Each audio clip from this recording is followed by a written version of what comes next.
Narcissists love to threaten you. Threaten, threaten, threaten, threaten, threaten. That's what they do. In this video, I'm going to go through their 10 favorite ones so that you can spot them and shut them down before they even begin.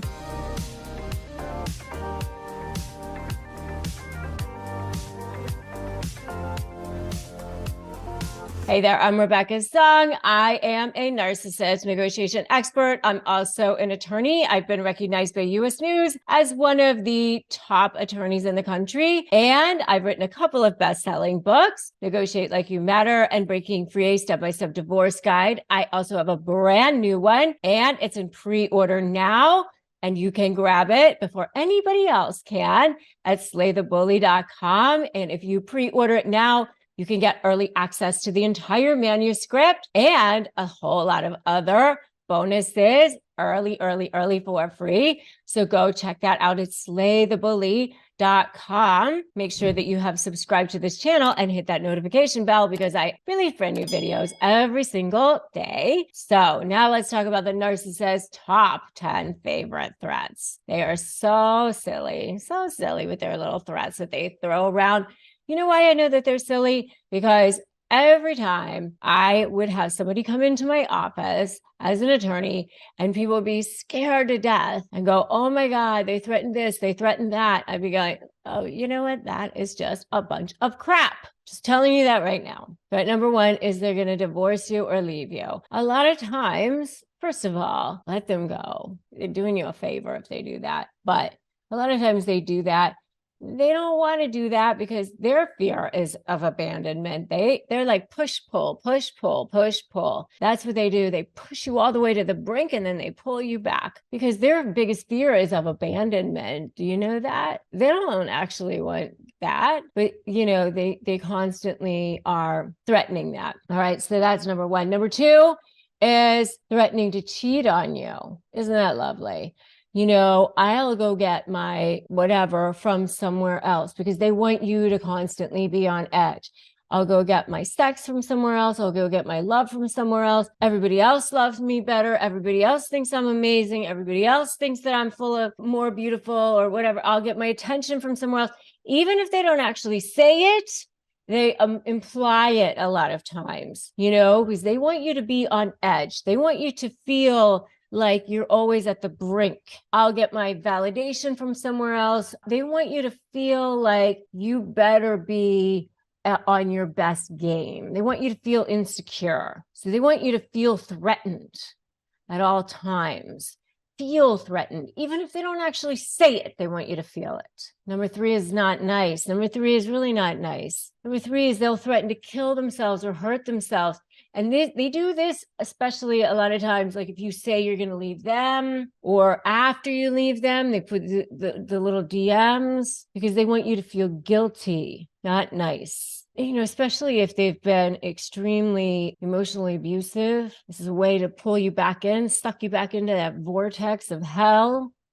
It's not good. Number four is to threaten to air out your dirty laundry, especially, you know, your vulnerabilities, your things that you've said to them, that you've trusted them with, your heart to other people, that they're going to tell people things that they shouldn't share. You know, and that's what they do. You know, they get you to share things early on in the love bombing part of the relationship, and then they go and tell people things, or they threaten to. The next one is threatening to make your life a living hell. And the discard phase. You can't escape me. I'm going to make your life a living hell. I've heard this before.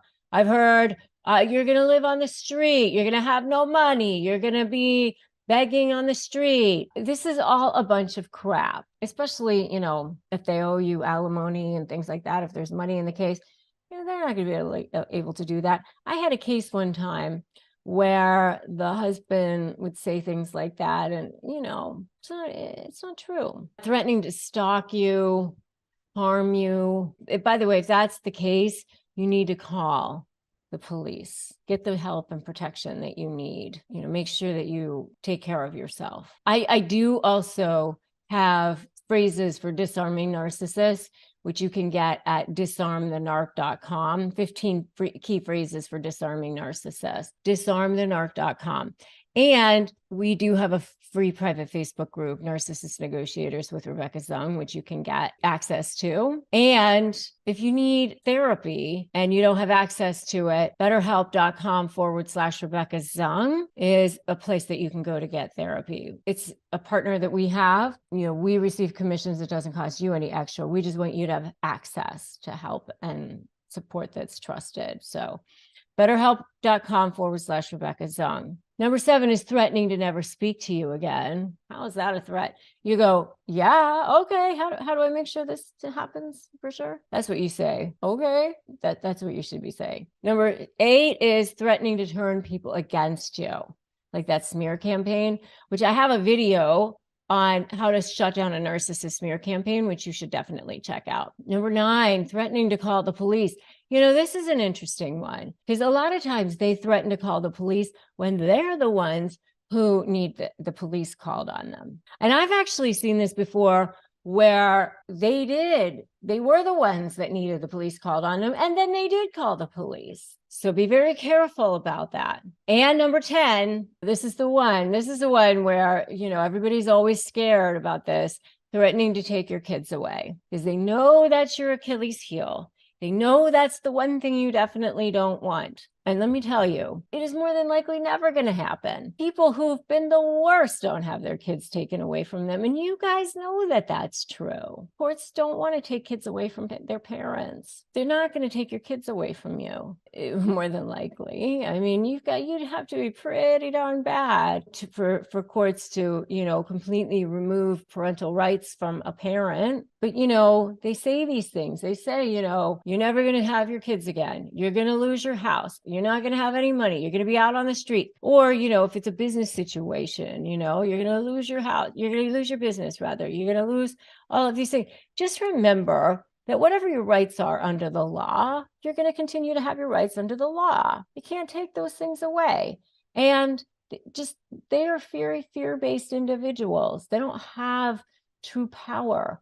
When your power is based on fear, scarcity, that's not true power. That's why being an empath, somebody who has authentic power is so much more powerful, so much more powerful. I want to make sure that you have subscribed here and hit that notification bell. And then the next video that I want you to watch is Dear Empath, These 10 Phrases Stop Narcissists, because you can be so much more powerful as an empath, so much more powerful. And then remember that today's a great day to start negotiating your best life because you can do this. They only win if you give in.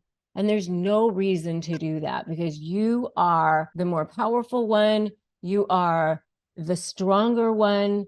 They are way more afraid of you than you are of them. They attach themselves to you because you've got it in here. They know that. They're running this scam. Let's go watch that next video. Dear Empath, These 10 Phrases Stop Narcissists. And then let's do this thing. All right? I'm Rebecca Zung, and I'll see you over there.